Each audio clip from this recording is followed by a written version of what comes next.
inside the room. The boys are to let the task. Jump now. Jump in front. మీరు ఇప్పుడు వినింది ఇది దయ్యం voice కాదు. ఇది సిజోఫ్రీనియాతో బాధపడుతున్న ఒక పేషెంట్ రోజు అనుభవించే నిజం. సిజోఫ్రీనియా అనేది క్యారెక్టర్ వీక్నెస్ కాదు. ఇది బ్రెయిన్ ని ప్రభావితం చేసే ఒక మెడికల్ కండిషన్. ఇందులో చాలా లక్షణాలు ఉంటాయి. అందులో మొదటి లక్షణం వచ్చేసి ఆడిటరీ హాలుసినేషన్స్. బ్రెయిన్ లో డోపమిన్ ఇంబ్యాలెన్స్ వల్ల లేని వాయిసెస్ కూడా చాలా క్లియర్ గా వినిపిస్తాయి. ఆ వాయిసెస్ పేషెంట్ కి పూర్తిగా నిజం అనిపిస్తాయి. రెండవ సింప్టమ్ డెల్యూషన్స్.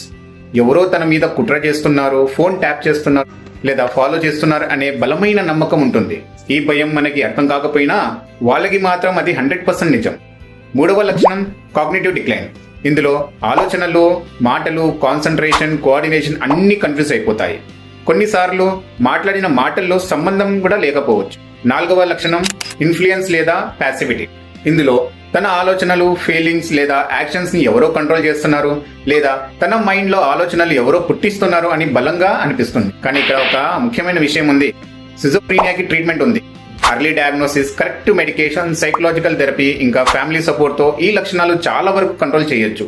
చాలా మంది పేషెంట్స్ మళ్ళీ ఒక నార్మల్ జీవితాన్ని గడపగలుగుతారు. ఈ వీడియోని సేవ్ చేయండి, షేర్ చేయండి. సిజోఫ్రీనియా గురించి అవేర్నెస్ పెంచడం మన అందరి బాధ్యత. ఇలాంటి science backed mental health information కోసం నన్ను ఫాలో అవ్వండి. Thank you. Inside the room. The boys are to let the task. Jump now. Jump in front. మీరు ఇప్పుడు వినింది ఇది దయ్యం వాయిస్ కాదు. ఇది సిజోఫ్రీనియాతో బాధపడుతున్న ఒక పేషెంట్ రోజు అనుభవించే నిజం. సిజోఫ్రీనియా అనేది క్యారెక్టర్ వీక్నెస్ కాదు. ఇది బ్రెయిన్ ని ప్రభావితం చేసే ఒక మెడికల్ కండిషన్.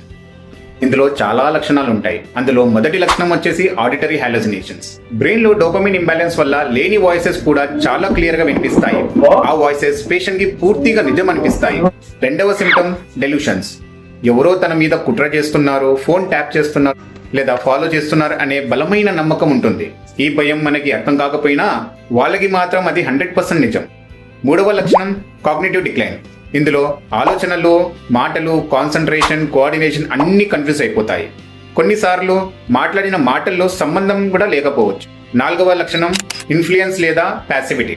ఇందులో తన ఆలోచనలు, ఫీలింగ్స్ లేదా యాక్షన్స్ ని ఎవరో కంట్రోల్ చేస్తున్నారు లేదా తన మైండ్ లో ఆలోచనలు ఎవరో పుట్టిస్తున్నారు అని బలంగా అనిపిస్తుంది. కానీ ఇక్కడ ఒక ముఖ్యమైన విషయం ఉంది. సిజోఫ్రీనియాకి ట్రీట్మెంట్ ఉంది. Early diagnosis, correct medication, psychological therapy ఇంకా ఫ్యామిలీ సపోర్ట్ తో ఈ లక్షణాలు చాలా వరకు కంట్రోల్ చేయొచ్చు. చాలా మంది పేషెంట్స్ మళ్ళీ ఒక నార్మల్ జీవితాన్ని గడపగలుగుతారు.